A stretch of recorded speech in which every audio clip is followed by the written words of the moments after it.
Oh, what's going on? It's now the next day. Um, doing a little trip today. I'm gonna head to the car mechanic and get my oil changed because my car is literally about to break. I don't know if it'll come up, but like every time I stop, my oil brake comes on. It's just, yeah. And I feel my brakes are just messed up. So I'm gonna go get my oil changed so my car doesn't break and I don't have to pay a bunch of money. And then I'm headed to the gym and I'm gonna try back and chest, which might be interesting because somehow my back is still slightly sore from like 4 days ago. I was like, are you serious? It's kind of annoying, but we're gonna see how it goes. Yeah, not much special. Just a little trip to the car mechanic. And I'll see y'all later. Alright, change of plans. I got there and it was super full. It was like an hour wait. I'm not fucking waiting an hour. So my car feels like shit, might break.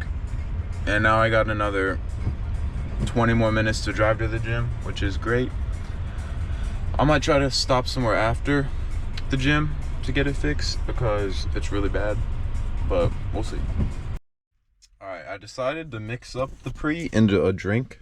So, cause that shit tastes so bad, and I'm so tired of filming it and looking like a fucking idiot trying to dry scoop it. But this shit looks nasty.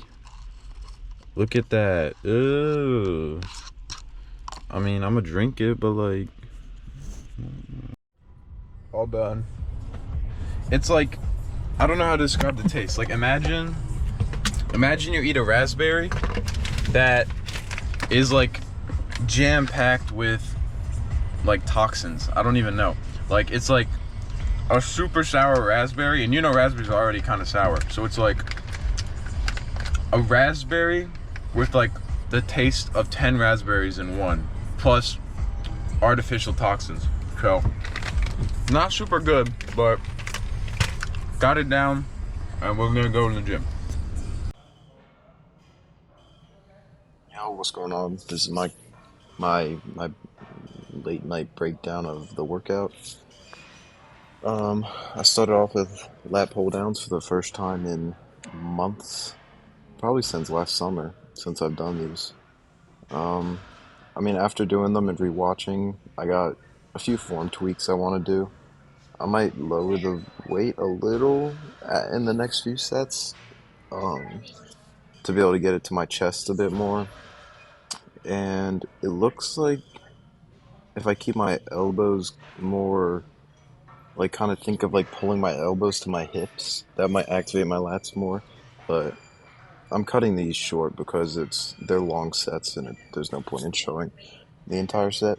But I go up in weight here, but it really just looks like I have a lot of I got a lot to work on for my lats, if that makes sense. There's a lot of room for improvement with them. So starting off with these, I think is a good idea. And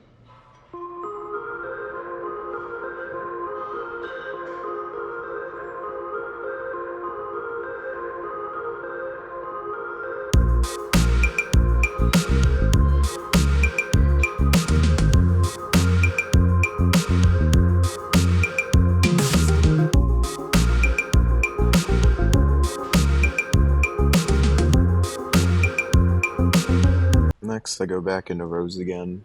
I do these basically every time. This time I started off with, how much is that, 115? And I'm trying to pick my chest up less than I did last time.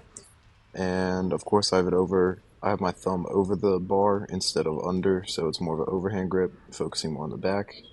That's a good little tip for everyone. And I'm really focusing on squeezing the shoulder blades together, hitting the mid traps. A great tip for rows in general is to think of pulling your elbows back, not your hands, if that makes sense. So I'm not even thinking of where my hands are, I'm just thinking of the squeeze. And just a small little add-on, I'd really like to stop doing these voiceovers and talk kind of midway through my sets and stuff because I feel like these voiceovers are pretty like emotionless and soulless.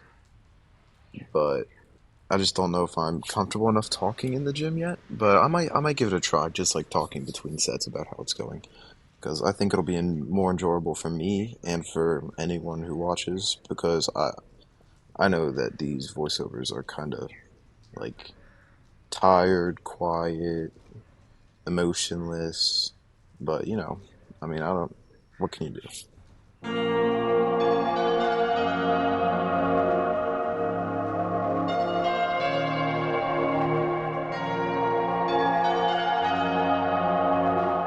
Next, I go into face pulls. Sorry for the poor angle on this set, but I'm really trying to bring it on top of my head and over. This is kind of like a posture fixer. It's pretty good for your posture because it works on all those muscles in the back that pull your shoulders back. But I like to add these as kind of an accessory if I have time, just to kind of strengthen that area because I don't always hit that area exactly, like that the upper back. So I only do 2 sets of these though because I had a lot more to do and it wasn't super important. It was just kind of a little extra.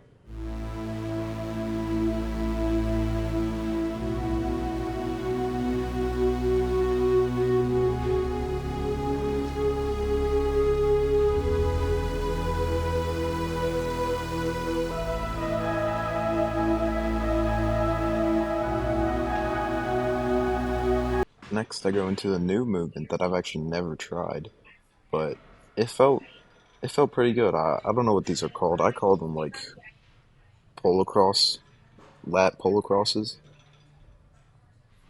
The point of them is because you're pulling from the most stretched lat position because your lats don't just go in front of you. If you put your arm across your body, the lats stretch even more. So the whole point is to get the lats in the biggest stretch possible and then pull them to the other side. But there's definitely some form tweaks I want to do. Like I need to stop rotating my shoulders as much, and you'll be able to see when I'm more on the backside of what I mean.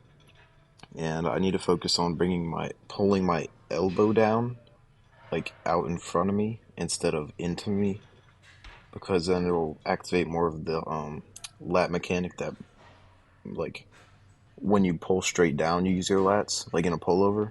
So that's how you kind of get that engagement from this. And then you also get the engagement of pulling across your body. So that's why I wanted to try these. They were really good. I liked them. I'm definitely gonna do them again. But here, as you can see, my shoulder blades are kind of coming in and out. I mean, they're gonna inevitably do that because you're pulling across your body, but this is a little excessive. And I think my back can stay a little more solid and just get the lat stretching. But I only filmed this 1 set because these are long sets, and this is just kind of the gist of them. And then after these, I go into chest, and I decided to start with bench press again because I'm still trying to get that up. So we'll see that in a second.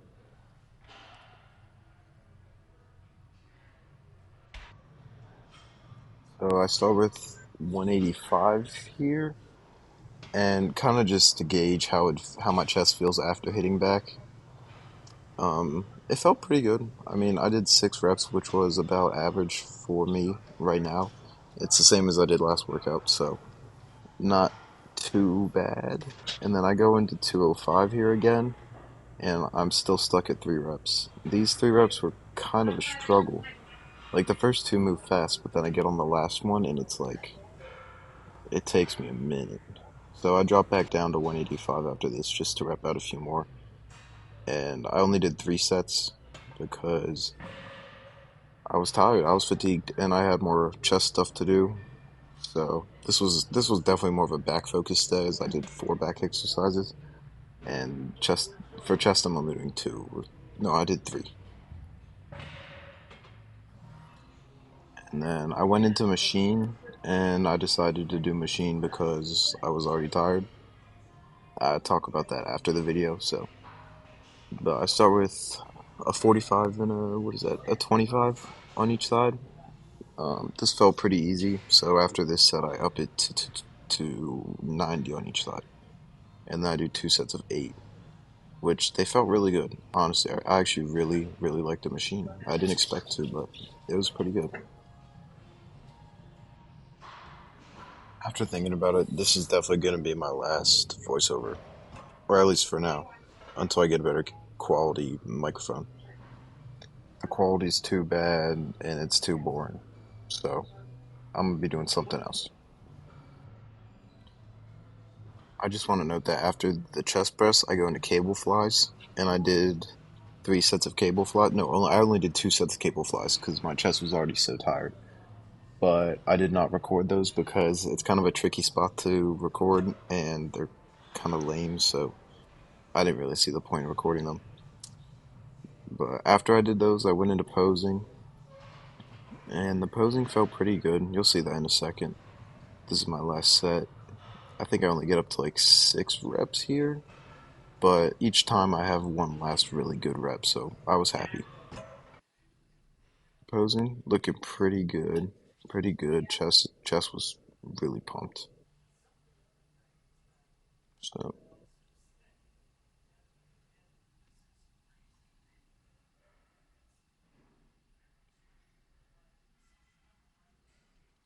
my lats are very weird because it feels like I have lats, but like I don't. Like I need them to come lower so I have more like a V, at least from the front.